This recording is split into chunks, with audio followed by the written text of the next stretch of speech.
walaupun saya lama di Prancis, belajar bahasa Prancis, pengalaman saya yang paling real dan moving Moving gitu buat ya. saya adalah kehidupan saya di pedesaan Jawa. Sangat, Saya cinta ya. pecinta tanah Pedesaan. Jawa dan pedesaan, ya, dan cara pergaulan. Sangat menyentuh ya. Sangat.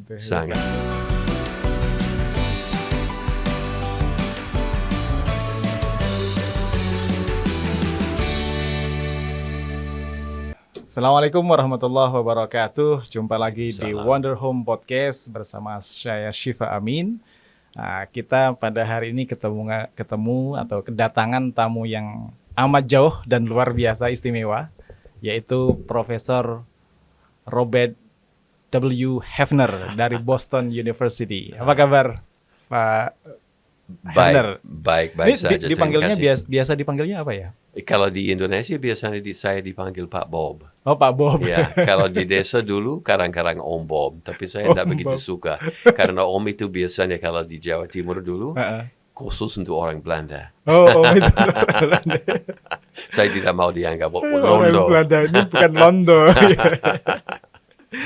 Oke, terima kasih sudah datang di Wonder Home Podcast kali ini, Pak Bob. Kita akan bincang tentang santai saja berhubungan dengan ya latar belakang Pak Bob, terus kemudian ketertarikan Pak Bob terhadap Indonesia dan macam-macam juga terhadap ilmu antropologi, sosiologi nantinya ya. Nah, kita mulai dari ini barangkali Pak Bob. Kalau Pak Bob sendiri itu mulai mengenal dan tertarik untuk belajar tentang Indonesia itu bagaimana ceritanya itu? Sebetulnya itu baru mulai waktu saya adalah mahasiswa junior, jadi tahun ketiga di University of Michigan di Amerika Serikat. Nah, salah satu keistimewaan University of Michigan adalah bahwa mereka mempunyai sebuah Center for Southeast Asian Studies dari pusat studi Asia Tenggara yang bagus, di antara yang terbagus di Amerika Serikat. Saya orang awam dari Ohio, tidak pernah, waktu saya mulai belajar di University of Michigan, tidak pernah ke luar negeri. Nah, itu doctoral degree atau undergrad waktu? Undergraduate pada waktu itu, undergraduate. jadi masih undergraduate. Tapi saya pada satu ketika saya ambil mata kuliah antropologi dan kebetulan saja orang yang mengajarnya spesialisasinya adalah di Indonesia. Dia tidak banyak terkenal di sini, lebih terkenal sebagai linguist, tapi dia linguist dan antropologi yang namanya Alton Becker. Biasanya dipanggil Pete Becker. Dia dulu sering ke Malang dan memimpin program pelajaran bahasa Indonesia untuk mahasiswa Amerika yang nanti dijalankan John Wolf yang dari Cornell, tapi Pak Becker lebih awal. Nah, Pak Becker adalah orang yang pertama memperkenalkan saya dengan Indonesia itu, dan di dalam rangka sebuah kuliah, sekali lagi sebagai undergraduate, kuliah tentang Asia Tenggara. Nah, karena dia spesialis Indonesia tapi spesialis Burma juga, harus saya tegaskan ya, dan bisa ngobrol kedua bahasa, dengan bahasa Burma dan Indonesia sekaligus. Burma dan Jawa sedikit, tapi tidak keterlaluan, tapi dia senang sekali dengan wayang. Jadi dia lebih tahu tentang bahasa Jawa kuno dan Madyo. Kuno dan Madyo. Yang orang Jawa sendiri nggak paham sekarang. Oh, dari undergrad itu ya? Yang dari undergraduate. Dan kebetulan saja University of Michigan juga punya gamelan. Nah, saya untuk alasan yang sampai sekarang saya belum paham, saya tidak ikut gamelan. Mungkin itu bagian dari kebudayaan Jawa yang saya agak sedikit lebih rakyat, katakanlah. Jadi saya juga itu budaya keraton begitu. Betul. Jadi dari awal saya ada kecenderungan ya sedikit lebih populer. Kultur populer ya, atau kultur rakyat. Nah, mungkin itu sebabnya juga saya memilih pada awal melakukan riset di Jawa Timur daripada Jawa Tengah. Pada tahun-tahun itu, ini akhir dasawarsa 70-an, sebagian besar dari peneliti dari Amerika Serikat mau ke Jawa Tengah. Mau ke Jawa Tengah, apalagi betul. Jogja dan Itu Solo. Itu Banyak saja. sekali itu. Seolah-olah kalau ada orang seperti saya yang bilang, oh saya mau ke Pasuruan atau Malang, orang pada kaget lu. Mana itu? Ya Gitu. mana itu, dan apakah ada orang yang berbudaya di situ? Berbeda di situ. Jadi fast forward setelah undergrad, langsung kemudian ke graduate studies-nya juga di Michigan. Iya, karena saya ada situasi yang sedikit kompleks karena akibat orang tua saya tidak melarat, tapi mereka punya 6 anak dan saya harus membayar secara total untuk tuition saya di Universitas Michigan. Dan karena saya dari Ohio, tuition itu tinggi sekali, banyak sekali. Tinggi, ya? Jadi saya tidak bisa, saya selalu harus kerja sepanjang karir saya sebagai mahasiswa. Dan akibat itu, waktu pada tahun terakhir sebagai undergraduate, waktu ada seseorang yang namanya Ermi Goyen. Ermi Goyen adalah orang keturunan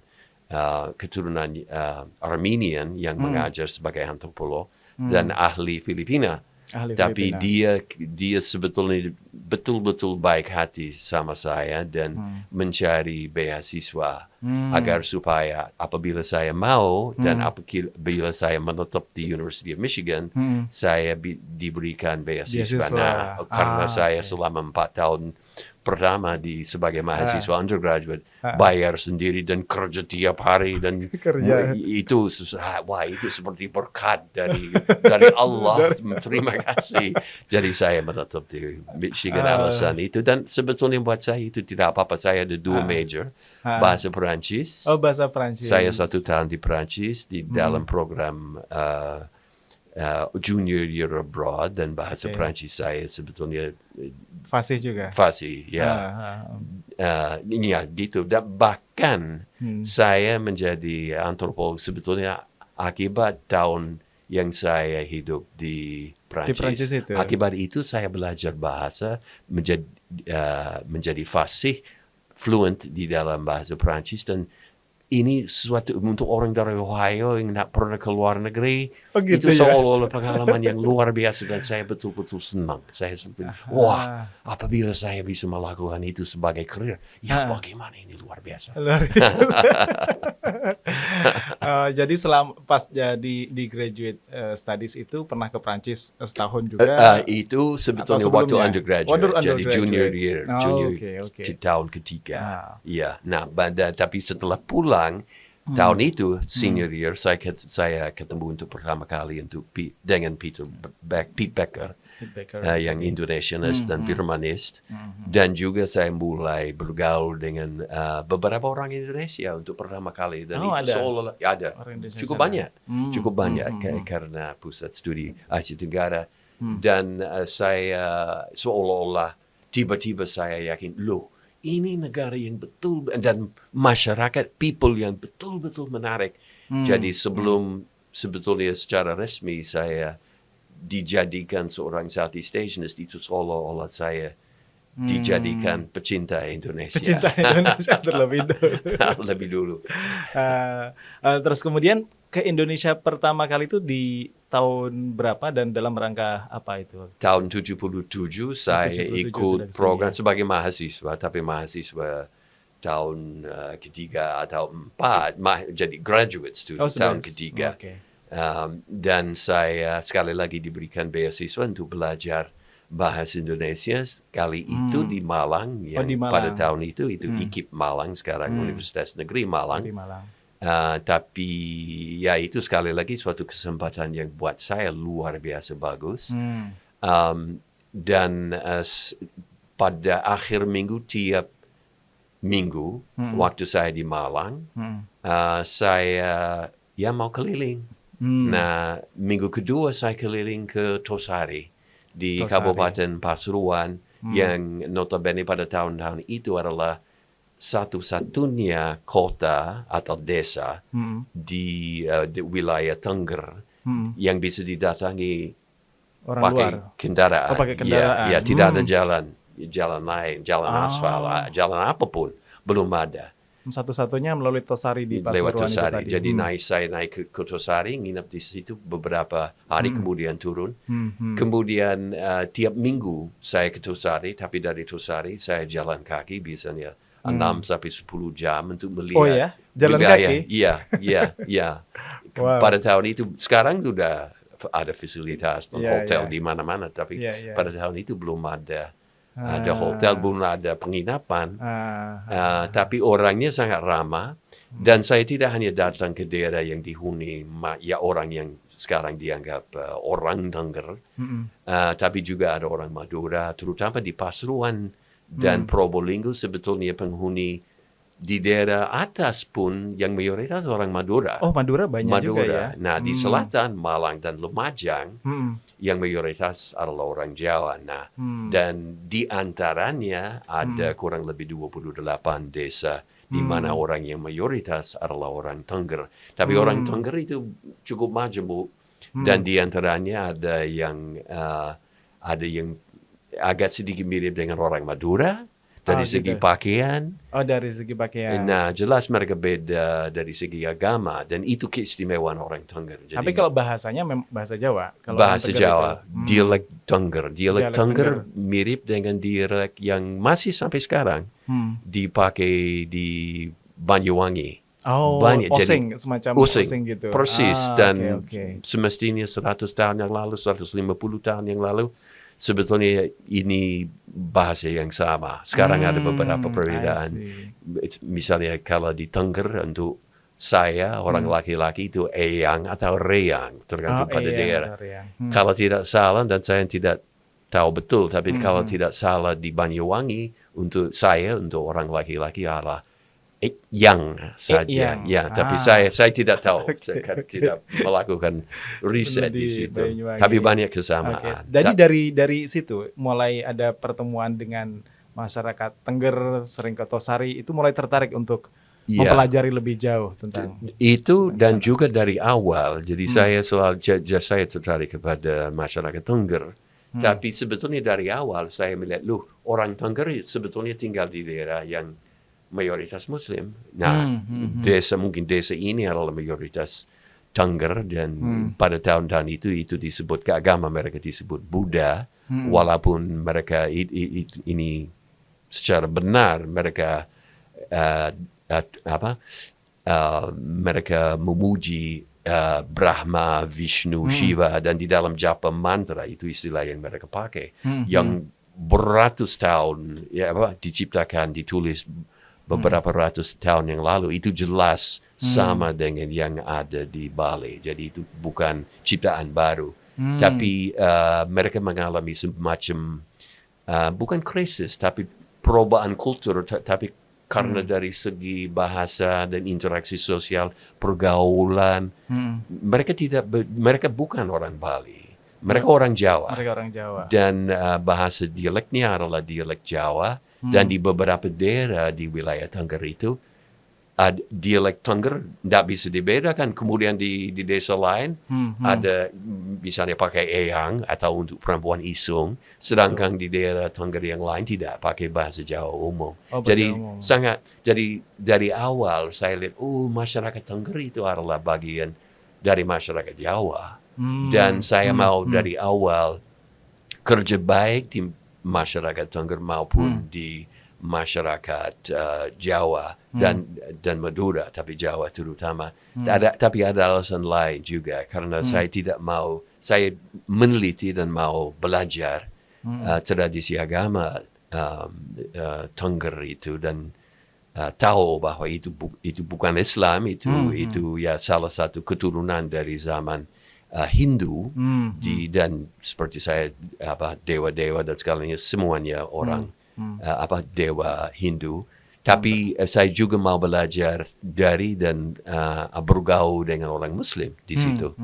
Di antaranya ada orang Madunten atau Madura, tapi yang mayoritas adalah orang Jawa. Dan dari awal saya mau melihat bagaimana interaksi pergaulan di antara kedua masyarakat itu. Karena terus terang saja, ini saya agak singkat, tapi terus terang saja, yang menarik di situ adalah bahwa orang Muslim sama orang Hindu Tengger itu pergaulannya sangat bagus. Sangat bagus, ya. Tidak ada konflik, bahkan ada penghargaan dan Antara respect. Jadi satu sama lain, ya. walaupun ini orang sederhana, bukan ahli teori kewargaan dan segalanya, Dari keluargaan dan mereka menjalankan kewargaan Indonesia menurut saya kan dengan baik, dengan toleransi. I see. That's why civil Islam. Iya, betul.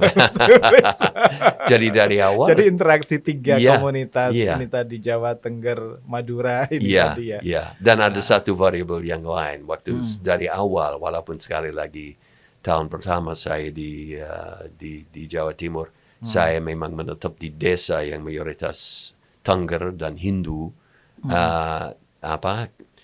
Di sekitarnya itu orang Jawa, dan sebagian besar dari orang Jawa itu adalah orang NU.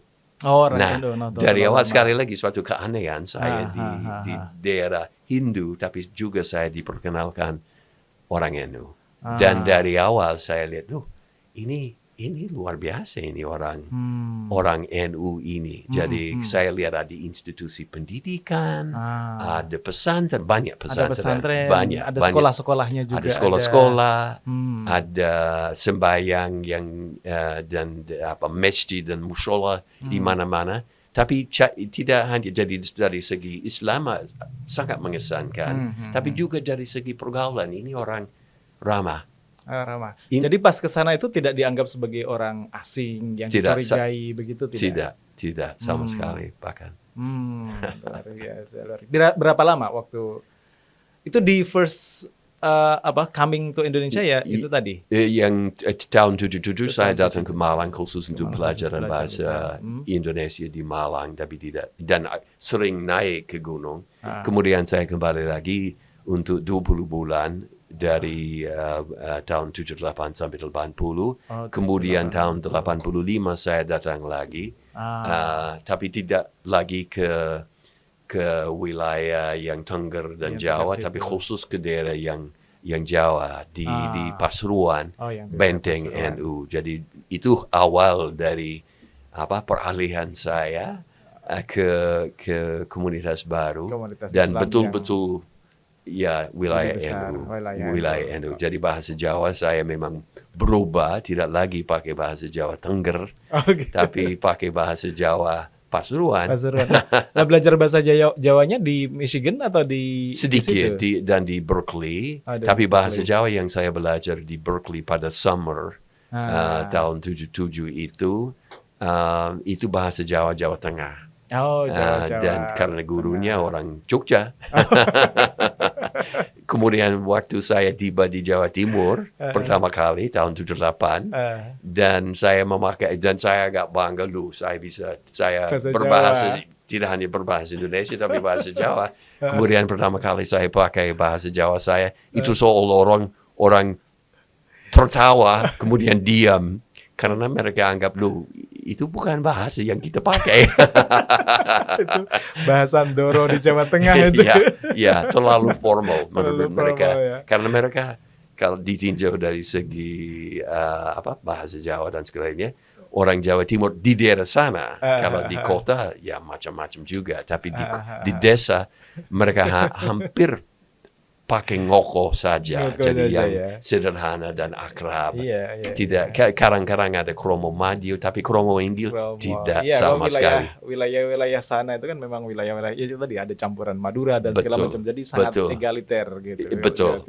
Tidak pernah, atau sejak lebih dari 200 tahun tidak ada keraton yang sebetulnya berpengaruh di daerah itu. Jadi mereka tahu orang Jawa di situ, di desa maksud saya, orang sederhana saja, tapi mereka bangga karena merasa saya ini orang Jawa, tapi orang Jawa ya macam-macam, dan ada yang sama rata seperti kita. Iya, seperti kita. Mereka bangga. Oke, sebelum ke situ lebih jauh, ini kan mulai ketertarikan dengan selain Indonesia tadi kan berarti kan antropologi, ini kan etnografi. Pertemuan Pak Bob dengan antropologi, cultural anthropology semacam ini, itu juga dimulai dari mana? Apakah sudah mulai karena penelitiannya juga di Jawa Timur, mulai akrab dengan Clifford Geertz tentang religion of Java atau interpretation of culture dan segala macamnya itu sudah akrab dengan itu? Sebetulnya perhatian saya ke antropologi berangkat dari mata kuliah yang saya ikut di Universitas Michigan sebelum ke Indonesia. Oke. Dan sebelum saya tahu bahwa saya mau melakukan riset di Indonesia. Dan itu sekali lagi akibat dari Pete Becker tadi. Pete Becker, nah ini cerita yang penting dari segi kehidupan saya. Pete Becker adalah orang yang sangat akrab dengan Clifford Geertz. Sangat akrab. Umurnya tidak jauh berbeda. Pak Cliff sedikit lebih tua. Tapi Pak Pete kenal Cliff dengan baik dan dia salah satu dari advisor saya. Advisor kedua adalah Aram Yengoyan, orang ahli Filipina itu tadi. Tapi seperti Pete Becker, Aram Yengoyan adalah seorang yang sangat dekat dengan Cliff Geertz. Walaupun Clifford Geertz tinggal pada tahun itu di Princeton, kurang lebih 900 kilo dari Ann Arbor. Tapi mereka sangat akrab. Dan kedua orang ini, terutama Aram Yengoyan yang dijadikan advisor saya waktu saya undergrad dan juga waktu saya graduate masih terus. Dan dia sangat dekat dengan Geertz. Dan menjelang saya selesai riset dan tulisan disertasi saya, dia menulis sebuah draft dari disertasi saya belum selesai tentang Tengger, tapi Tengger dan Islam, karena saya juga selalu mengkaitkan kedua. Dia mengirimkan kepada Pak Cliff dan tanpa kasih tahu kepada saya. Dan pada satu ketika, beberapa minggu kemudian, saya menerima surat dari Pak Cliff di mana dia bilang, saya dengan senang hati membaca draft pertama dari disertasi Anda. Bagaimana kalau Anda ke Princeton tahun depan dengan semacam beasiswa, postgraduate beasiswa. Dan karena buat saya Clifford Geertz adalah seorang dewa atau malaikat paling setidak-tidaknya ya. Dan saya betul-betul kaget dan saya berterima kasih dan setuju. Dan 1 tahun kemudian saya di Princeton. Oke. Oh gitu ya pertemuannya dengan Clifford Geertz itu tadi. Lewat kedua advisor saya. Oke. Nah, tapi kemudian terus kemudian pindah juga ke Princeton selama 1 tahun. Selama 1 tahun itu. Tapi itu setelah saya selesaikan riset. Dan itu penting karena saya walaupun saya betul-betul respect Clifford Geertz, saya tidak pernah menganggap diri seorang Geertzian. Saya secara teoritis ini agak sedikit rumit, tapi secara teoritis saya lebih senang dengan sosiolog Prancis Pierre Bourdieu. Pierre Bourdieu yang meneliti tentang barbar di Algeria. Betul. Dan teori-teori praktik dan segalanya. Dan in Hindu-Javanese, buku pertama saya yang berangkat dari tesis saya. Sebetulnya kalau diteliti, menunjukkan bahwa simpati saya berada di kalangan Bourdieu, bukan Geertz. Gitu. Tapi Geertz secara pribadi, orang yang luar biasa baik. Menurut saya, ada Jawa di Clifford Geertz. Ada Jawa. Karena dia menulis Religion of Java. Dia embody. Itu dan saya tahu, itu. Walaupun dia lama kerja atau pernah kerja juga di Maroko selama 1,5 tahun, dia pernah cerita pada saya bahwa sebetulnya cinta pertama dia adalah Jawa. Bahwa dia selalu anggap bahwa Jawa adalah daerah yang di mana dia paling kerasan dan paling seperti dia berada di rumah dia sendiri. Okay. Sedikit mungkin ini buat kita belajar saja.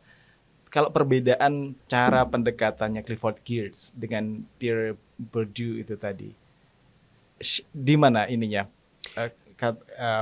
antropologinya, model Geertzian dengan Bourdieuian itu? Kalau Geertzian itu sebetulnya narasi dan etnografi yang dia tulis bagus sekali menurut saya. Terutama kalau saya membaca The Religion of Java, walaupun dari segi studi-studi Islam ada banyak kekurangan, dari segi etnografi itu istimewa. Itu itu Jawa pada tahun 50, 51, 52, ada persaingan aliran itu sangat kompleks, dan walaupun begitu dan mungkin kefahaman dia terhadap Islam itu apa? Bagaimana caranya seorang antropolog menguraikan peradaban Islam itu ada kelemahan, tapi dari segi apa yang dia amati di Jawa itu luar biasa, jernih. Nah, apa perbedaan di antara Geertz dan Bourdieu? Geertz lebih mengutarakan gambaran budaya saja. Jadi dia pakai istilah interpretive anthropology, yang berarti fokus dia adalah terhadap interpretation atau tafsiran makna atau kebudayaan, symbols. Symbols. Apa maksud, apa bedanya? Nah, Bourdieu menciptakan sebuah pendekatan yang sekaligus meneliti tidak hanya makna dan meaning dan simbol, tapi juga proses politik dan ekonomi yang ada di belakangnya. Jadi ada pengaruh yang katakanlah mencerminkan tidak hanya Marxisme Prancis, karena dia sebetulnya bukan orang Marxis, tapi ada kesamaan dengan Marxisme dalam arti bahwa dia banyak menekankan pendekatan ekonomi dan politik, tidak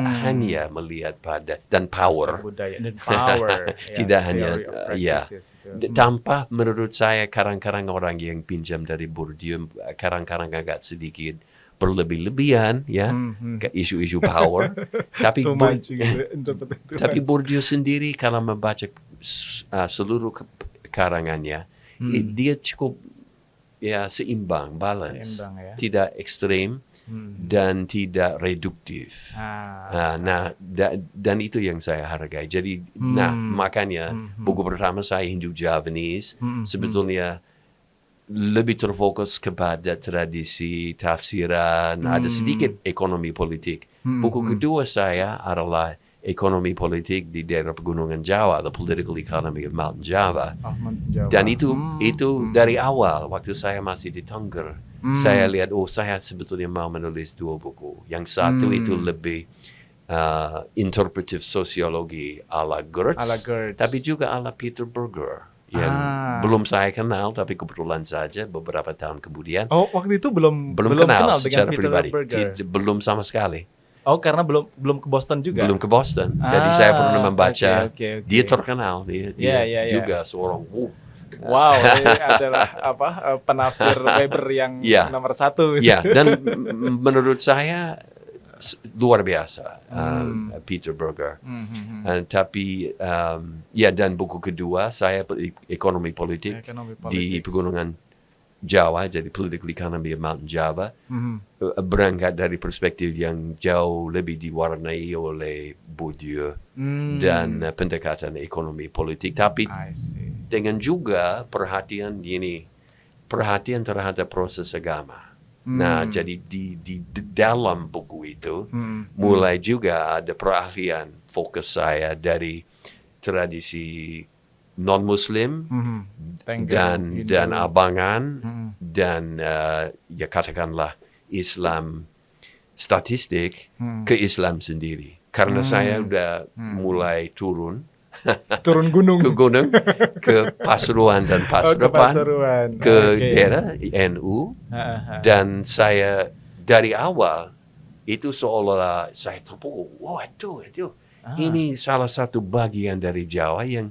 sebetulnya saya tidak dilatihkan bagaimana caranya untuk mengertinya. Karena mengapa? Karena ini kalau saya boleh beralih sedikit, boleh. Itu seolah-olah di Amerika sebagian besar dari Javanese tidak mau mengakui bahwa yang mayoritas dan yang berpengaruh secara besar di Indonesia adalah peradaban Islam. Peradaban Islam yang mungkin tidak persis seperti di Mesir atau Maroko, tapi di Middle East lah gitu ya. pokoknya gitu. Ini masih agama Islam. Jadi ada, kalau saya ini terlalu belak-belakan, tapi menurut saya ada sedikit bias melawan studi Islam, terutama di Jawa. Kalau ke Sumatera, Aceh dan segalanya tidak. Orang yang melakukan riset seperti John Bowen dari Aceh, awal Aceh dan sangat bagus dan menghargai. Tapi di Jawa itu seolah ada dua camp, dua grup lah ya. Dua grup ya. Yang mayoritas tidak mau mengakui bahwa sebetulnya agama Islam itu adalah, dan peradaban lebih tepat lagi. Islam itu adalah salah satu bagian penting dari tradisi, sejarah dan kultur Jawa. Fabric Indonesian culture. Iya. Yang dilihat Pak Bob waktu itu di Pasuruan apa yang struck? Oh, ini something different. Ini adalah different dari yang saya bayangkan. Yang saya bayangkan. Karena dan yang paling menonjol pada itu adalah organisasi dan katakanlah kultur Nahdlatul Ulama. Karena yang saya baca dan teliti sampai saat itu adalah studi-studi Islam ala Gertz yang terutama sebagian besar terfokus pada Jawa Tengah, dan sebetulnya cuma sebagian dari Jawa Tengah karena Jawa Tengah itu sebetulnya majemuk juga. Dan dari segi Islam, perbedaan antara seorang kiai di Jogja Selatan, di Bantul, sebetulnya tidak jauh beda dengan seorang kiai dari Pasuruan. Tapi pada tahun-tahun itu, yaitu akhir tahun 70-an dan tahun 85, itu seolah-olah orang luar negeri masih mau bertahan semacam perbedaan besar. Padahal menurut saya, dan dari awal setelah saya dari Jawa Timur ke Jawa Tengah, sering ke UGM, sering ke Jogja karena saya mengajar. Tiap 3 bulan saya diwajibkan ke Jogja untuk mengajar. Dan saya bermanfaat dari kesempatan itu untuk tinggal di desa, mengunjungi Bantul, mengunjungi pesantren, dan dari situ saya mulai mulai yakin, loh gimana ini, sebetulnya ini tradisi nomor satu, tradisi yang sangat penting, sangat kaya. Yang kedua, tidak ada jarak kulturel antara orang Muslim, terutama orang Muhammadiyah dan NU di mereka di Jogja, Solo atau di Jawa Timur. Jelas dari segi pergaulan dan bahasa Jawa dan segala ada sedikit, tapi tidak sebesar yang dibayangkan. Kadang-kadang, ya. Oke, terus ya di Pasuruan sendiri itu kan NU besar, tapi ada Bangil di situ, ada Persis, ada komunitas Syiah juga, Muhammadiyah juga kuat. Itu kan juga shift, bukan berkenalannya juga Prof. Bob Hainer dari NU adalah memang organisasi besar. Tapi kemudian juga meneliti tentang Muhammadiyah, tentang yang macam-macam itu. Di mana perkenalannya? Kalau Persis saya tidak ke Bangil, asal lewat Bangil, tapi tidak pernah menetap di situ. Dan komunitas Syiah waktu saya di situ belum ada. Oh, belum ada ya. Syiah itu sebagian besar adalah orang dari latar, kalau tidak salah, mungkin keliru, tapi kesan saya ya beberapa tahun kemarin itu adalah bahwa orang Syiah itu sebagian besar adalah orang NU. Atau orang yang abangan, maaf ya, itu mungkin terlalu sederhana, tapi pokoknya sangat sedikit waktu saya berada di situ. Nah, yang sebetulnya selain NU yang saya ketemu di pesantren, di Pasuruan, Puspo, jadi daerah yang saya gambarkan di dalam buku saya sebagai mid-slope, jadi bukan pegunungan tinggi, tapi di tengah pegunungan, jadi kurang lebih 700 meter atas muka laut. Di lereng gitu. Di lereng, masih daerah sawah sedikit, banyak jagung dan pohong, yaitu Pohong, cassava, singkong. singkong, tapi dan juga orang Madura di situ. Nah, tapi yang komunitas kedua yang saya sering datangi dari awal itu adalah komunitas Muhammadiyah. Nah, mereka minoritas. Di Pasuruan sangat minoritas. Iya. Nah, tapi di Malang, kota Malang, bahkan sedikit juga di Malang Selatan, desa, ada komunitas Muhammadiyah yang cukup besar. Malang terutama adalah daerah, ya katakanlah hampir benteng Muhammadiyah dalam arti yang baik. Ada banyak institusi, sekolah Muhammadiyah. Nah,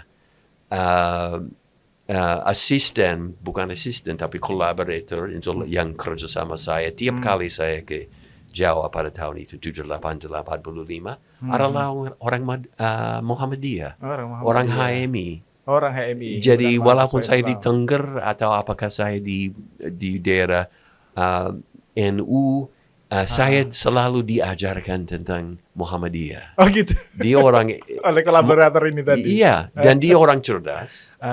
Sebetulnya ini seseorang yang selalu harap memperoleh PhD tapi tidak diberikan kesempatan. Dan dia cerdas. Dia cerdas.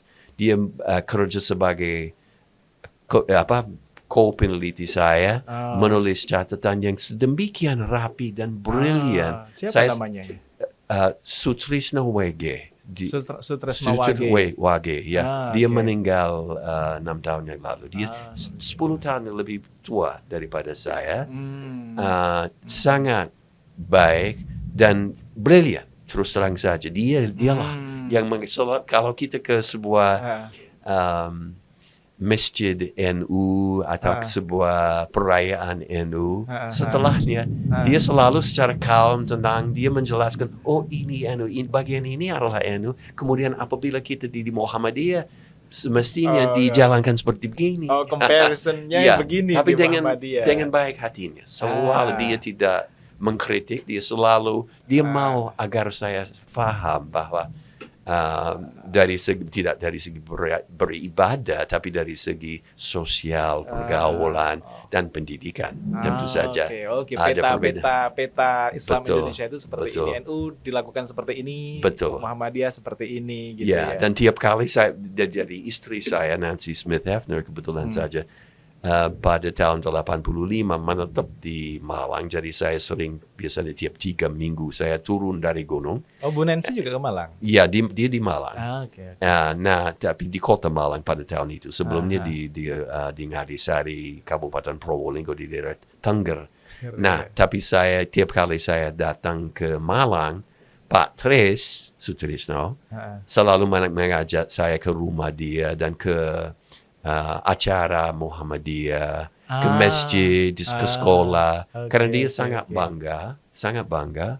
Dia sejak waktu di HMI, dia mendirikan sekolah Muhammadiyah di Lumajang. Dia seorang aktivis Muhammadiyah dalam arti yang baik. Dia dai, katakanlah, tapi secara benar dia seorang dai yang kalm, yang tenang. Dan sangat ikhlas, ya. Jadi saya belajar banyak dari dia dan dari. Kalau tahun-tahun itu juga HMI masih organisasi yang sangat besar. Pendiri-pendiri kampus-kampus di Malang pun banyak aktivis HMI juga di sana. Terbiasa dengan berbagai macam ide juga. Baru beberapa tahun kemudian waktu saya pindah tahun 90, saya mulai melakukan riset di Jakarta. Nah, dan khusus di kalangan Muslim, dan yang saya prioritaskan adalah komunitas NU.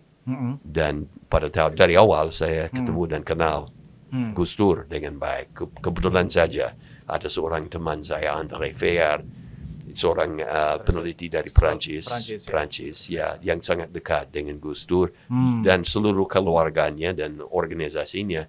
Dia memperkenalkan Bu Andre memperkenalkan saya sama Gus Dur dari tahun 90-an. Dan dari situ saya kenal, tiap kali saya ke Jakarta, saya ketemu sama dia. Tapi saya juga, karena salah satu pintu masuk riset saya pada tahun-tahun itu adalah fenomena Ijmi. Oh, Ijmi, tahun 90-an. Ya. 90-an. Dan sebagian besar dari orang itu, ada beberapa tapi tidak banyak orang Hindu. Ikatan Cendekiawan Muslim Indonesia ICMI itu ya. Dan itu Terus ya dikritik sama Gus Dur kan? dikritik sama Gus Dur dan walaupun ada orang Hindu di dalamnya tidak banyak. Yang banyak adalah orang Muhammadiyah, tapi juga orang dari latar belakang macam-macam. Misalnya orang yang dulu diperbesar di lingkungan yang tidak begitu terdidik dari segi Islam, ya katakanlah dalam kutip abangan, yang sekarang belajar Islam dan mereka ikut ICMI. Engineers atau apa gitu banyak masuk ke situ. Banyak. Dan saya walaupun saya dekat dengan Gus Dur, saya tidak pernah merasa bahwa orang ICMI adalah orang yang sektarian kan? Kalau Gus Dur kan sektarian. Tidak. Bahkan karena saya dekat dengan Dr. Majid dan Dawam Raharjo. Oh iya, sampai itu kan pendiri ICMI yang membuat draft ininya ICMI dari itu kan betul, Cak Nur persis itu. Dan keduanya menurut saya adalah orang brilian dan Muslim yang betul-betul memperlihatkan sebuah jiwa yang baik dan dalam, saleh. Jadi saya belajar, saya lihat dari situ, saya tidak mau ikut dalam debat oposisi. Oh, jadi ini tadi ya beralih fokus penelitian dari masyarakat civil ini tadi di level grassroots yang tadi itu sekarang mulai berkenalan ke Jakarta dengan tokoh-tokoh NU, tokoh-tokoh Muhammadiyah. Pak Dawam Raharjo kan juga tokoh Muhammadiyah begitu. Dan dari segi penelitian itu sebetulnya menuntut pendekatan yang sangat beda. Kalau tinggal di desa, sebetulnya saya sampai sekarang senang sekali tinggal di desa, terutama di Jawa. Saya orang Jawa desa. Kalau di Yogyakarta ya enggak apa-apa sama saja. Tapi kalau saya di desa, saya seolah-olah di rumah saya sendiri. Oh gitu. Betul itu. Kenapa? Apa yang dirasakan apa? Karena cara pergaulan orang Jawa desa itu akrab. Asal mereka lihat, oh Anda yaitu saya, Anda mau bergaul di sini, asal mereka melihat bahwa Anda tidak merendahkan mereka, tapi bahkan sebaliknya mau bergaul secara sama rata, wah luar biasa. Jadi saya sampai sekarang, walaupun saya lama di Perancis, belajar bahasa Perancis, pengalaman saya yang paling real dan moving buat saya adalah kehidupan saya di pedesaan Jawa. Saya pecinta tanah Jawa dan pedesaan dan cara pergaulan. Sangat menyentuh ya. Sangat ya. Atau itu tadi karena juga besar di Ohio yang dianggap sebagai kadang-kadang desanya Midwest. Pada satu ketika Cak Nur yang sedikit tahu tentang di Ohio dia dan Chicago kan, dia di Chicago dan dia punya gambaran tentang orang Midwest, dan pada satu ketika dia tertawa dan bilang, Pak Bob, Anda adalah orang Midwest betul, sejati.